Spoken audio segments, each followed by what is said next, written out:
દુષ્કર્મના કેસમાં જામીન પર છૂટનાર આસારામ હજી પણ સુધર્યા નથી. કોર્ટે આપેલી શરતોનો ભંગ કર્યો. સભા કે સરઘસ ન યોજવા માટે આદેશ આપવામાં આવ્યો હતો. પાલનપુરના મહેશ્વરી હોલમાં અનુયાયીઓને સંબોધ્યા હતા. સરઘસ કાઢીને અનુયાયીઓને પહોંચ્યા હતા મળવા માટે. સંવાદદાતા મોગજી જોડાયા છે. મોગજી, જણાવશો કે દુષ્કર્મના કેસમાં જામીન પર છૂટ્યા છે આસારામ, પરંતુ હજુ પણ તેમનામાં કોઈ સુધારો નથી. કોર્ટે આપેલી શરતોનો ભંગ કર્યો છે.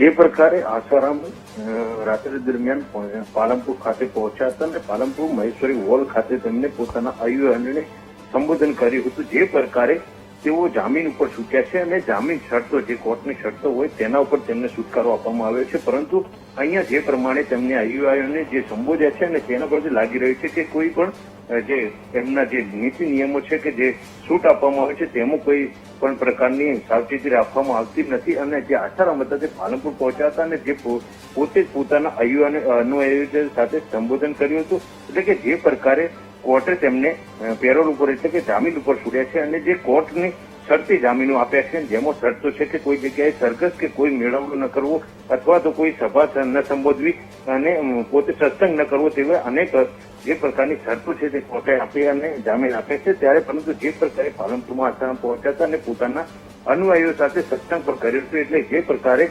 પાલનપુર આવીને આસારામે તમામ જે કોર્ટના નિયમોનું ઉલ્લંઘન કર્યું હોય તેવું પણ જોવા મળ્યું છે. એટલે કે જે પ્રકારે આસારામ હતા તે પોતાના અનુયાયીઓને પાલનપુર આવીને મળ્યા હતા અને મોટી સંખ્યામાં અનુયાયીઓ પણ જે મહેશ્વરી હોલ છે ત્યાં પહોંચ્યા હતા. આ સમગ્ર મામલે અત્યારે તો તપાસ કરવામાં આવી રહી છે. જી મોગજી, આભાર.